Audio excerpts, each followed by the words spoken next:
Jadi kita tuh dibuat rasa bersalah sedemikian rupa biar akhirnya membantu dia.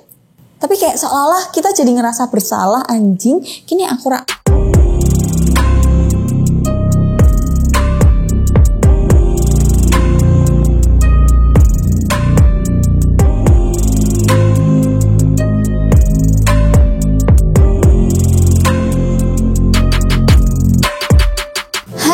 semuanya.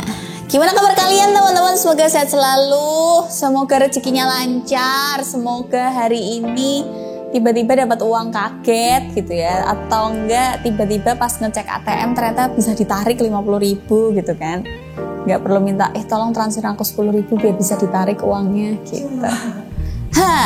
Hari ini kita akan bahas tentang ciri-ciri orang yang bakal miskin permanen. Aku tahu kalian semua terkejut dengan judulnya, atau mungkin sudah emosi dengan judulnya. Mbak Ada menghakimi banget, padahal kamu tuh manusia biasa yang penuh dosa, padahal kamu bukan Tuhan, tapi kamu bisa ngomong kayak gitu. Tenang, buat kalian yang sumbu pendek, emosian, wes ngamuk-ngamuk, wes jengkel sek, mau menghujat, sudah mengetik bahkan belum ngirim, tolong jangan nonton video ini. Karena seperti biasa, orang-orang yang nonton videoku nggak sampai habis biasanya nggak akan dapat value-nya emang. Jadi buat kalian yang nonton sampai akhir, aku terima kasih banget kalian nontonnya sampai akhir, bener-bener jadi kalian dapat value-nya. Kenapa aku bahas mental miskin? Karena banyak banget orang di luar sana yang pengen terlihat sugih, amit-amit gitu, tapi itu sebenarnya mentalnya masih kere, ngerti gak? Jadi kita langsung aja ke ciri-ciri orang yang mentalnya miskin dan dia bisa jadi miskin permanen seumur hidupnya masih mati gitu ya. Yang pertama adalah orang bermental miskin atau bisa miskin permanen ketika dia mementingkan gengsi dibanding investasi. Contoh, orang yang bisa kredit iPhone jenis terbaru, kredit bertahun-tahun ya, atau mungkin iPhone-nya wes rusak tapi cicilannya hurung beres, dibanding investasi, dibanding nabung buat dana darurat, atau mungkin buat simpen-simpen amit-amitnya aku tiba-tiba sakit atau butuh keperluan mendadak dan lain sebagainya. Yang dipentingkan hanyalah outfit yang oke untuk OOTD, untuk dilihat orang, gadget terkini beserta perintilannya, entah AirPods, entah apa sumbel kuping itu apa namanya, pokoknya yang gede-gede itu. Terus mungkin beli perhiasan, beli tas mahal, sepatu, dengan cara apa? Pay letter, cicilan, kartu kredit. Dia bodoh amat nyicilin kopinya, yang penting beli dulu, punya dulu, nanti duit cari belakangan. Nunggak juga nggak apa-apa. Itu mental miskin yang pertama. Cicilan tuh boleh, bahkan orang sugih, orang kaya pun tuh punya cicilan pasti, punya utang pasti, tapi dia tahu perkiraannya dan dia pasti punya aset juga. Dia tahu memperkirakan, oke, kalau aku utang segini dengan asetku segini aku pasti bisa bayar. Tapi orang-orang mental miskin itu nggak tahu dan nggak punya aset. Biasanya mereka akan tinggal di kos-kosan, apa nggak masih numpang rak di rumah gitu ya, masih ngekosnya reot, yang penting barang-barangnya branded dan dia nggak punya aset, ngerti? Dia cuma bisa beli barang branded tapi nggak tahu cara ngerawatnya gimana, nyucinya harus gimana, kalau bersihin kayak gimana, yang penting punya mahal, dilihat orang wah, tapi dia nggak punya aset buat bayar cicilannya. Dia nggak memperkirakan dia bisa atau nggak bayar cicilannya, dia nggak punya tabungan. Aduh, nyebelin banget orang kayak gitu. Biasanya orang-orang kayak gini tuh suka tuh nempel sama orang-orang yang punya followers banyak, wong-wong sugih yang blobo, yang sebenarnya kasihan sama anak ini gitu ya. Hati-hati teman-teman. Selanjutnya, orang bermental miskin ini tadi seringnya tuh berfoya-foya, tapi foya-foyanya nggak sesuai penghasilan. Sekarang gini, UMR, nggak usah UMR deh, misal aja gaji kalian 3 juta, tapi kalian tiap hari harus berangkat pagi tuh, aku maunya pakai tumbler Starbucks isinya caramel macchiato, terus pakai peanut butter panini, berangkat kerja besti.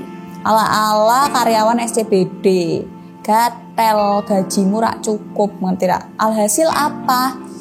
Alhasil dia akan seneng banget kalau ada traktiran, akan gerayak banget, terus fancy banget, dan berakhir apa kalau nggak ada duit?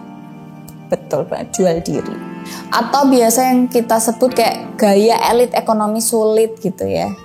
Foya-foya hampir setiap weekend ke klub gitu ya, yang biasanya orang-orang mental kayak gini tuh pesan minuman banyak terus lungo, wayai bayar hilang, wayai bayar menunduk, diam, hening, membisu, atau pura-pura ke toilet. Atau juga biasanya orang-orang kayak gini tuh urunan paling dikit, minum paling banyak, mabuk kentip tapi urunannya paling sithik. Menjijikan. Selanjutnya, biasanya tipe-tipe mental miskin kali ini itu suka mengumbar kemiskinannya, kesusahannya. Jadi dia tuh mengumbar kesedihannya, mengumbar keluh kesahnya, selalu mengeluh di sosmednya dia. Seolah-olah tuh semua orang harus tahu kalau dia lagi kesusahan uang. Seolah-olah semua orang tuh harus tahu kalau dia itu berusaha banget untuk mendapatkan uang, pekerja keras, lorek. Atau biasanya bunyi story-nya kayak gini. Motoin makanan, terus kata-katanya puji Tuhan atau alhamdulillah. Hari ini bisa makan enak walaupun lauknya sederhana, ikan gurame bakar. Alhamdulillah hari ini aku bangun pagi udah bisa nyiapin sarapan buat anak istriku atau anak sama suamiku walaupun lauknya sederhana tapi lauknya tetek bengi akeh banget. Atau enggak pagi-pagi berangkat kerja maklum gaji UMR sarapan onigiri tiap pagi sambil story-nya setir mobil dashboard sama lalu lintas yang padat. Benci banget aku sama orang-orang kayak gitu. Itu kenapa followingku sedikit. Begitu orang yang tak follow nge-story kayak gitu pasti tak unfollow. Gak mungkin gak, karena aku harus mengutamakan apa yang aku lihat ketika bangun tidur. Jadi aku bangun tidur tuh timeline Instagramku tuh isinya banyak Korea-Korea, jadi kayak seger gitu bangun tidur kayak saya udah bisa dari Indonesia walaupun telek lah, nggak usah bahas itu. Terus atau aku lihat siapa gitu, Taehyung upload, Jin upload gitu. Daripada aku ngeliatin story kalian yang bermental miskin, ngapain? Merusak otak story kalian itu. Selanjutnya, yang bakalan miskin seumur hidup adalah orang-orang yang terjerat judi. Udah tahu terjerat judi masih main judi. Udah tahu terjerat pinjaman online tapi menutup pinjaman online dengan pinjaman-pinjaman lain. Kan goblok gitu loh. Aku nggak ngerti orang gini deh. Kalau kalian pinjol tapi untuk misal contoh berobat, ya oke lah gitu, masih yowes lah gitu. Tapi kalian pinjaman online untuk hura-hura, pinjaman online untuk biar bisa flying high gitu loh, ngerti nggak? Pinjaman online untuk beli tas baru, kan konyol, nggak masuk. Selanjutnya, ini yang bakalan miskin permanen dan ini sudah jelas mental miskin banget adalah orang yang suka minta-minta tolong ke orang, pengen ditolong instan tapi dia tuh habis bikin kesalahan, karena kesalahannya sendiri orang lain yang harus berbondong-bondong untuk membantu dia. Jadi biasanya orang kayak gini akan pinjam ke kalian dengan kata-kata yang nggak enak. Wah, nongkrong di Starbucks bisa tapi minjemin temennya 1 juta nggak bisa. Wah, kalau aku apa ya? Wah, antingnya cemrentel, duitnya banyak dong berarti, tapi mayoni dagangannya koncone dhewe ra iso. Ini mental miskin nih, kayak gini nih mental miskin. Ada lagi yang gini. Hai Adel, apa kabar? Masih inget aku nggak? Aku teman lamamu. Aku mau minta tolong nih. Dah, stop di situ. Aku mau minta tolong nih. Tapi dia tidak menceritakan dia tuh mau minta tolong apa, itu adalah jebakan. Terus kan aku jawab gitu ya. Iya halo. Jadi gini Del, aku mau minta tolong. Aku tuh udah 2 bulan nunggak. Aku tuh ada anak. Aku harus beli susu anak. Masukan tuh ada tapi pengeluaranku banyak banget. Boleh nggak ya kalau aku? Jadi kita tuh dibuat rasa bersalah sedemikian rupa biar akhirnya membantu dia. Kowe duwe anak, ki aku rak njaluk gitu loh, ngerti nggak? Tapi kayak seolah kita jadi ngerasa bersalah, anjing, kini aku rak ngewangi, kan aku berdosa ya, dia ada anak kecil, anaknya nggak salah, yang salah ibunya. Jadi kita yang ngerasa bersalah, padahal ini masalah dia, ngerti nggak? Mungkin ada orang yang bilang, yowes mbak, nek kowe meh nilai ya silai nek rak yowes gitu. Tapi coba kalian kalau digituin terus kalian akan jawab apa? Kalau aku pribadi jujur akan jawab, maaf ya mbak, aku bukannya nggak ada uang, aku ada uang mbak, banyak, tapi kepake semua. Aku biasanya akan jawab gitu. Aku sudah belajar dari kesalahanku yang lama, jangan pernah mau minjemin orang lagi. Jadi kalau aku minjemin tuh tak kasih gitu. Misal dia pinjemnya 5 juta, ya tak kasihnya aku misal ikhlasnya 200 ribu ya. Nih aku adanya cuma 200 ribu tapi gak usah dibalikin. Itu lebih enak.